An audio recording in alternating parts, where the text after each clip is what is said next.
All right. If you bought the ASUS TUF VG259QM for its 280Hz speed, but it doesn't feel as smooth as expected, you're probably missing a few important settings. In this guide, I'll explain exactly how to enable and optimize the full 280Hz experience step by step. So, quick explanation. 280Hz means your screen refreshes 280 times every second. That reduces motion blur and input delay, which is especially important for competitive gaming. First, open the monitor menu using the joystick button behind the screen. Go to Gaming Settings, enable Overclock, and select 280 Hz. Now open Windows Display Settings, go to Advanced Display Options, and manually select 280 Hz. Without this step, your monitor may still run at a lower refresh rate.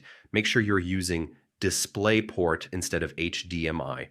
DisplayPort supports the full 280 Hz bandwidth, while some HDMI setups may limit refresh rate. Next, set overdrive to 80. This improves response time and keeps motion clear without creating visible ghosting. Enable adaptive sync to prevent screen tearing and keep gameplay smooth when frame rates fluctuate. You can also enable ELMB SYNC for sharper motion clarity. It reduces blur during fast movement, but brightness may decrease slightly, so adjust based on preference.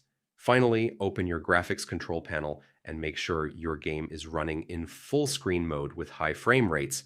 280 Hz works best when your FPS is also high, and that's how you properly unlock and understand the 280 Hz settings on the VG259QM.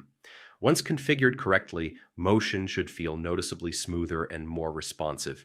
Thanks for watching, and I'll see you in the next guide.